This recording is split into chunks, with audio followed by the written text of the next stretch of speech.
regardless if anyone supports me or not, if there's something that I put my mind to, I believe that God has given that vision to me, and I'm going to do it.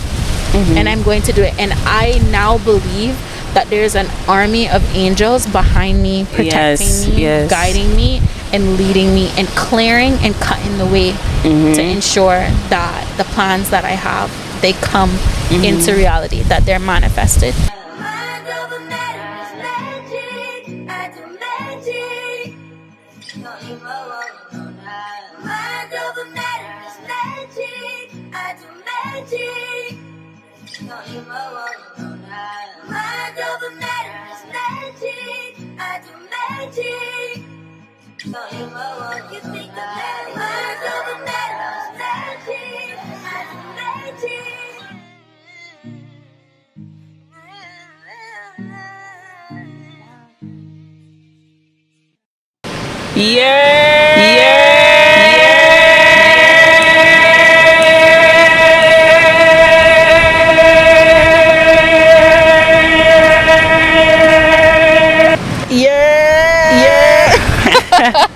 She got it, yeah. I got it now. Yeah. Welcome to Mind Over Matter, baby. I'm your host. Welcome. Deja Wallace, and I have a lovely, she's basically a co-host now at this point, because it's the third time y'all seeing her. Exactly. Kirstie Johnson. Thank you, from Deja. Let There Be Light podcast. Also a lovely cousin of mine. And yeah, we just enjoying life right now. We having it our way. I feel like 2024, we're really having it our way. Oh, we definitely are. Like for the visuals, for the YouTube, for the like if you're watching, that's what I need to say. If you're watching, you get it. Yeah, you get it. The girls that get it. The girls that don't. Okay, it's a vibe. What's about? You can hear the scenery from our audio listeners. Let's give it a moment of silence. Okay, let's just give it. You guessed it. We're on the beach. We are, and I'm about to get taken out by a palm tree. By a palm tree. Let me just pull this down a bit. Yeah. Yep. We got the vibes right. We got the vibes right. And on today's episode, I want to talk about. What are we talking about today? I want to talk about westernized. Nah, fuck all that. I don't want to talk about it. Sorry, excuse my language. Sorry. You better cut this out. Okay, I'm gonna cut that out. Yeah. On today's episode, I'm going to talk about creating your reality. Okay? It's gonna be an interesting topic. I'm gonna talk about creating your reality and just manifestation, and yeah, I want to talk about that. Those two things. Those are like the two main things I always talk about. But I want to talk about that in terms of your dreams, following your dreams and stuff. Okay. So episode 83 is about to commence in 3, 2, 1. Kick back, relax, and enjoy the ride. Definitely. Yeah. So Kirstie, how do you feel about manifestation?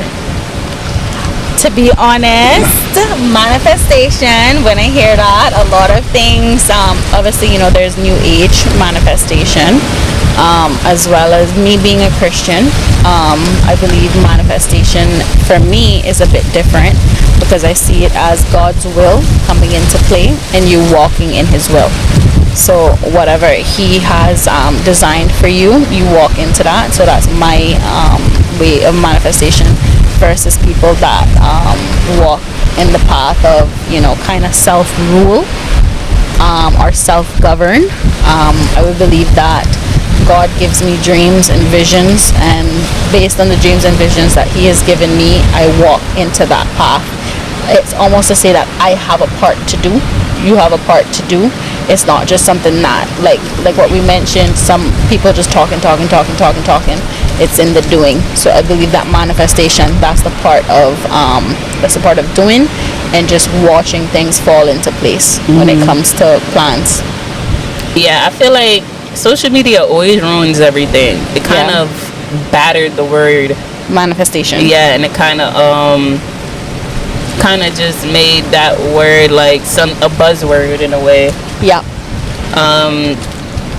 Because manifestation is way more work than what I see on social media with just like, of course, speaking your reality into existence is a big part, but the work is what you need to do as well.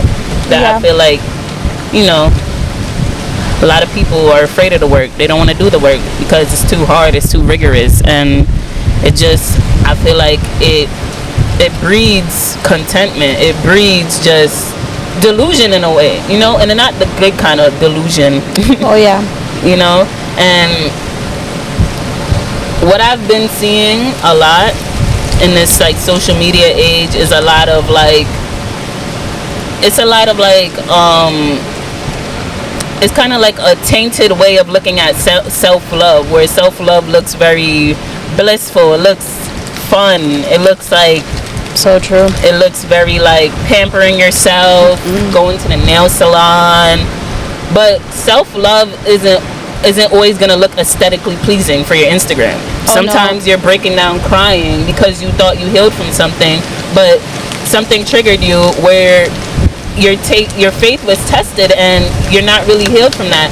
And all of that being said, the work is not going to be pretty. God is going to challenge you. And I like that you said that this new age manifestation, because this word has been around for a time. Yep. But we're claiming it back. Yeah, but there's just been like this tainted view. Like I said, social media loves just abusing things, Oh, for sure. So talk more about God's will, because you said a part of how you interpret manifestation for you is just letting go and letting God and just giving your will over to Him, God's will. What does that mean to you? Thank you for that question, Deja. I think God's will for me is something where it's His plans. So I can have a plan, and I'll share like with my podcast, right? I wanted to start podcasting about a year ago, and the same topic that you said about not putting in the work, just having this dream, right?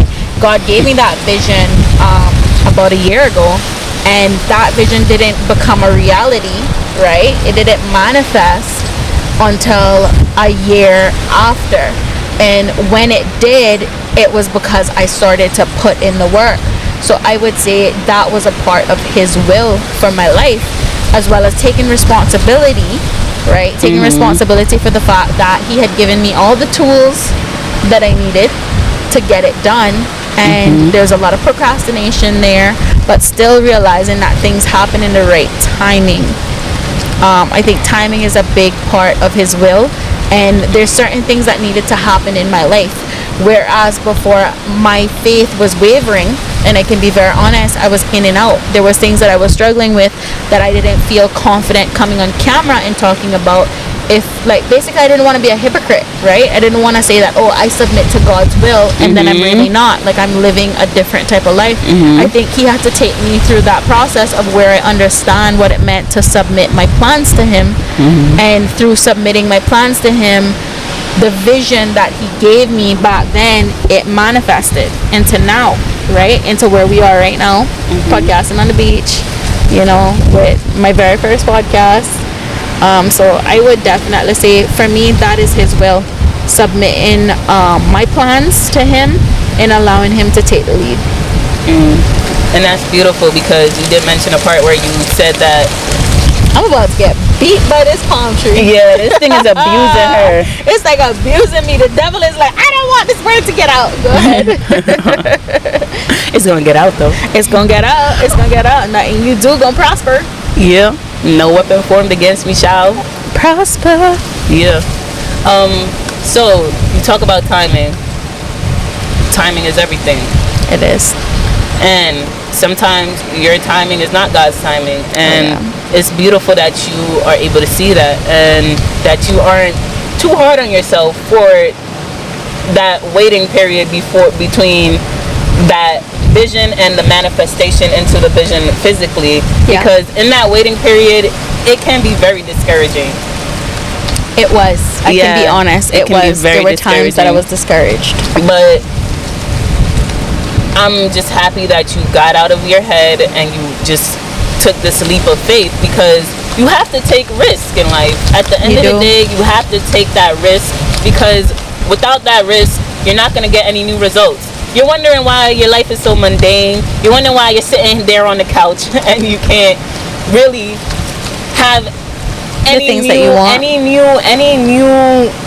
things manifested in your life. You're doing the same thing, the same mundane routine, and it's like, man, I'm getting the same results from this day. My days are boring. I have no fulfillment. I have no enjoyment. It's because you're doing the same things, and because you're not challenging yourself. You have to take the risk, and you have to challenge yourself, because with failure, you know that you are actually challenging yourself, and a lot of people are afraid to take that leap of faith and take the risk, because back to that last episode, perfectionism.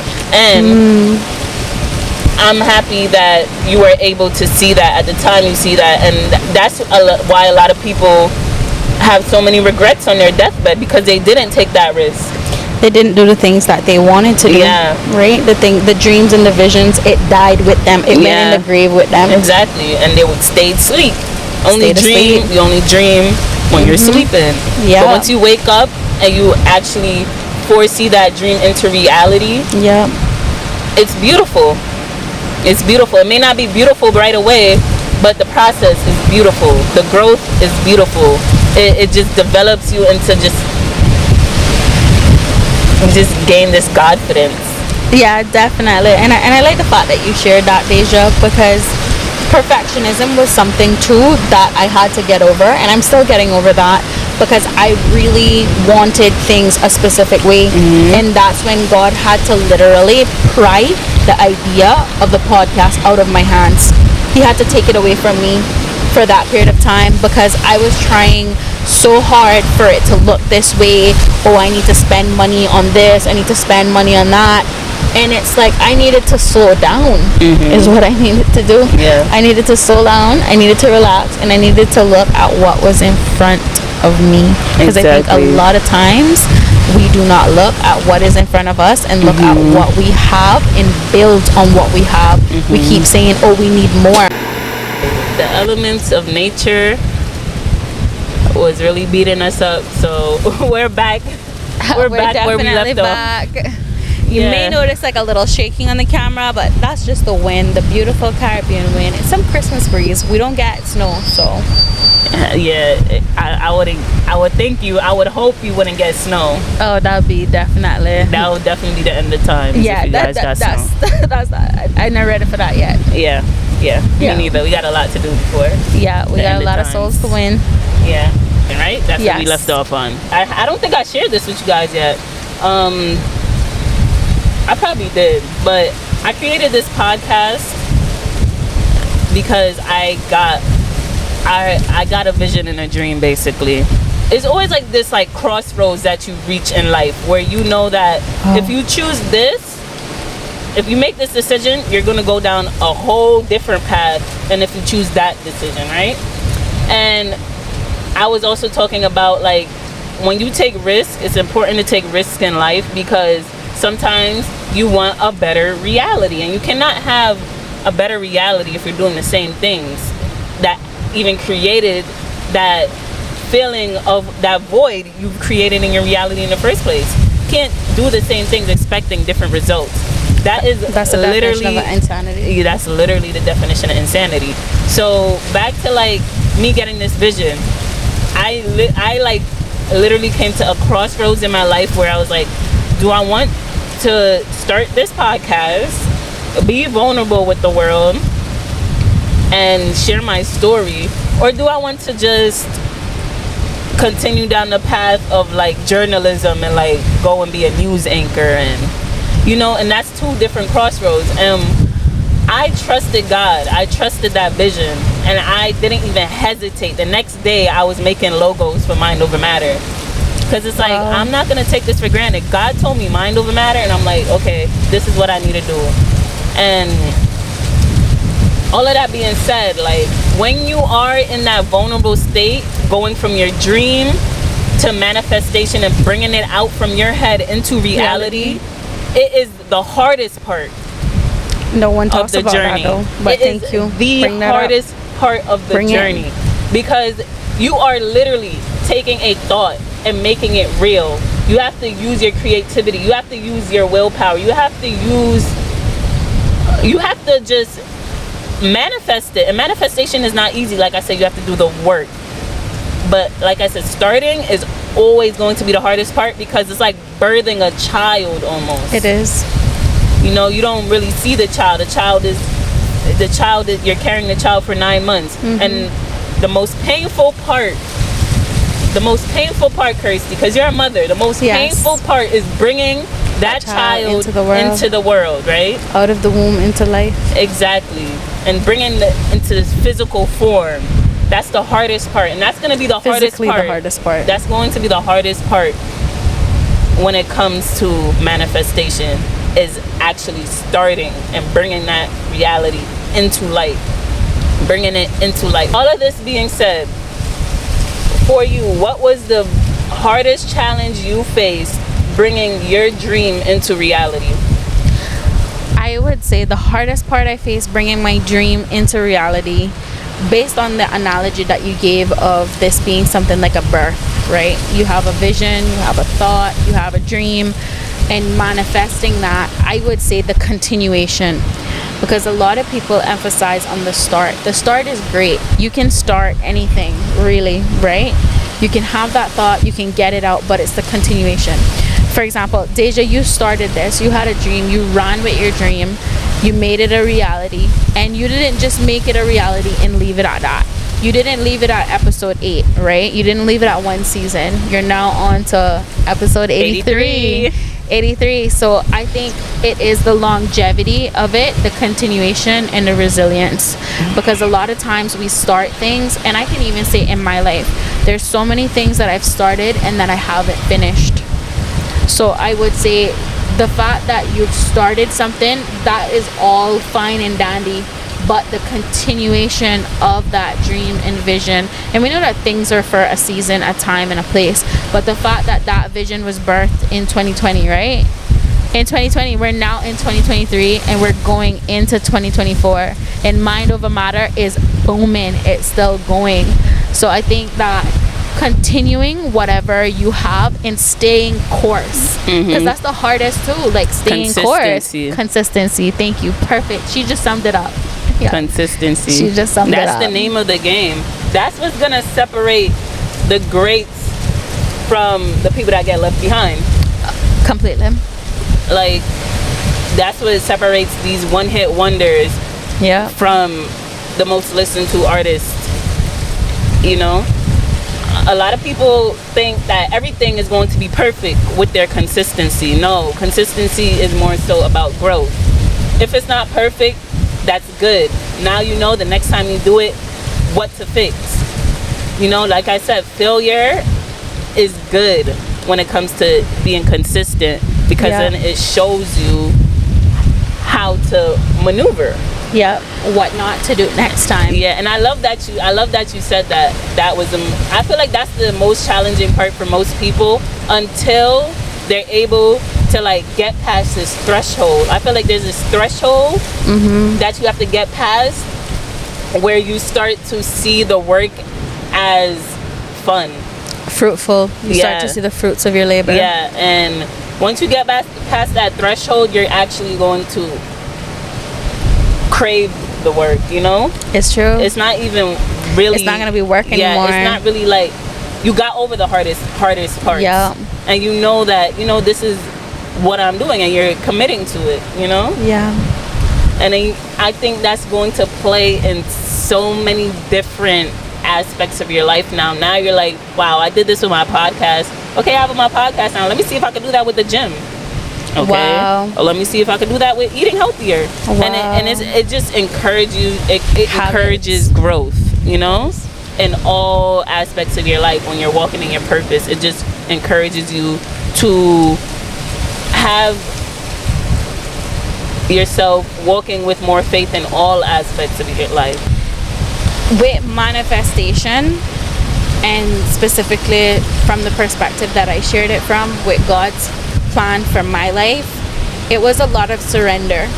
It was a lot of taking away the expectations that I had, and realizing that if his word says that his plans are greater than mine, what more do I need to worry about? And what that did was that removed the worry when I surrendered, because there's this weight that I had on my shoulder, because like I said, it goes back to perfectionist, like being this perfectionist and perfectionism.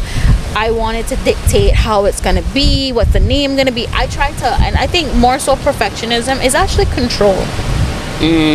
There's a lot of control rooted in that. You don't want to release control, and you don't want to trust the process, and trust the fact that, you know, obviously God got you, and trust the fact that there's other people around you that have more knowledge, and reach out. Because like pride started to set in a way, because I've been so used to being independent. I was like, no man, I can figure this out on my own. Like, I must be able to do this on my own. This is something that I can YouTube. I've seen it done. And it's like, no, reach out for help, lean in to others, to encourage you. Because if it wasn't for, like, I remember doing my first episode, I'm on episode 3, gonna record 4, and my first episode, I started to be like a deer in headlights. And one of the things that you did was you put your foot down, and you were very stern when I wanted to kind of like quit and give up. And I think that is very important too, in terms of having an environment and having people around you that are going to encourage you. So in the process of manifestation, God's going to put people in your path that's going to help you see that vision true. No man's an island. And I'm sure you can attest to that as well, with Mind Over Matter, and how it's been in the people that has contributed to Mind Over Matter, even down to the camera person, the person that has sold you any equipment for it or whatever that you can be grateful for. It took a team to get it where it is today. And also, I like that you mentioned it's the people you're around too. Yeah. Like, the people around you can really kill your dreams. You know how much parents, as I speak right now, is killing their child's dream? Cool. Major. Yeah, and it really affects your self-esteem. It affects your entire life. You choose things out of fear instead of out of love now, because a lot of Caribbean parents especially, they think they have the lines very thin when it comes between love and fear. Yeah, it's very thin. Like, a lot of Caribbean children, they fear, very fearful of their parents. Fear their parents, and that affects their dreams and visions. Yeah, that affects how confident they move when it comes to, you know, executing their dreams and even speaking about it. Because even speaking about it, you're putting it out into the reality of possibilities, and God is hearing you. Other people are hearing you. You never know who wants to help you, and by keeping that to yourself, you're really blocking your blessings. You're blocking your blessings. Deja, that's very deep. And just to add to that, right? That is something that I think breaks a lot of confidence within children. Like, when you don't have a parent that's saying, great, that's wonderful. We know obviously they're there to guide us, and some of our ideas can be very far-fetched. But I think it has been seen, and I think a lot of people will be able to relate to this, that there's things that they want to do, but because of the way that they were raised and who their parents are, they can't even utter it out of their mouth. Because if they do, their parent will say something like, and I'm gonna just, you know, throw in the Jamaican accent there. Really? That not make no sense. Right? That not make no sense. Oh, we are gonna do that. For what? What you gonna do that for? Yeah, idiot. And like about singer. Yeah, but singer. But you gotta be a movie star. You gotta do this. You better go pick up a book. Better movie star your book. You better be star at school. And it's like, we understand that push and that discipline that they instilled, and we're grateful for that. But there's a way that you relay those messages to your child, right? And encouraging them in the arts, specifically creatives. I find that Caribbean parents can they can cripple that. They can cripple that, because if you think about it, right? Like, I think of a friend, right? And this is a guy. He loved to dance. Dancing was his thing. and his mama never showed up to any of his dance recitals. She never went to any of his stuff because she just figured that this is just a hobby, this is nothing, you know. And for him, he's an adult now, and that killed his dreams of dancing. Yes, he went off to college, got an accounting degree, all of those other stuff, but he's actually really miserable. And I said to him the other day, I was like, why don't you get back into dancing? Why don't you revive that dream that you had? And he was like, I just felt so beaten down. So I think too, once you're not encouraged, and once you're not in that right environment, and once you don't have people around you that are going to push that dream and vision that you have, it makes it so hard. And it's crazy because I had a dream before and it was killed because I didn't have like the support that I really needed to push me through securing that dream, you know. My willpower alone, unfortunately, and my faith alone, unfortunately, wasn't strong enough.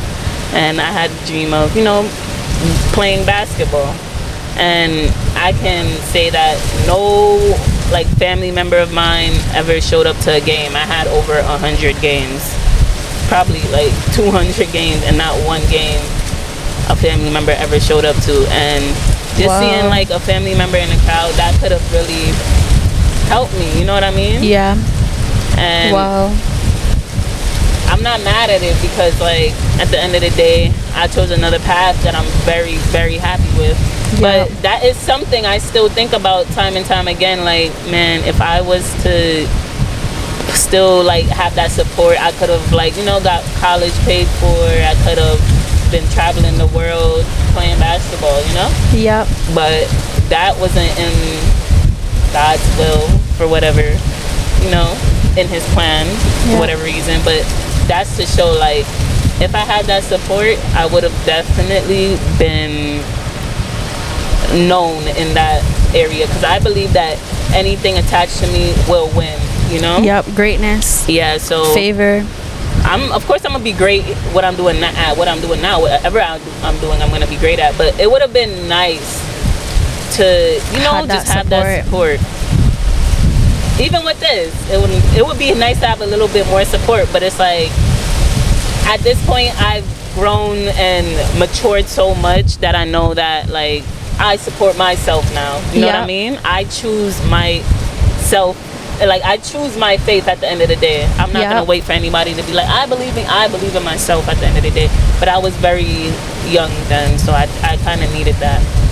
I like the fact that you brought that up in terms of the game in supporting. I used to be very athletic when I was younger, super athletic, and my mom didn't come to like basically none of my games. And because of that, like I gave up on a lot of things. I was really great at track and field.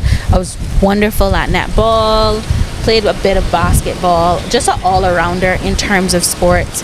And I'll never forget, like interscholastics is like when it's all of like the schools competing, and like I had to compete for a race, and I just remembered looking up and seeing like the parents of the kids that I was racing against, right?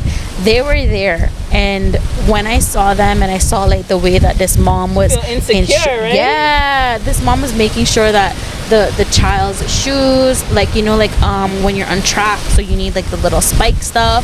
She was just making sure that like her shoes were good and all of those other stuff, and I was just there kind of like looking at, like it made me like, you know, kind of look at mine too. And I didn't have someone, and I'll never forget that race, and I'll never forget saying to myself, wow, like what sense does this make? There's no water reeler cheering for me in the crowd.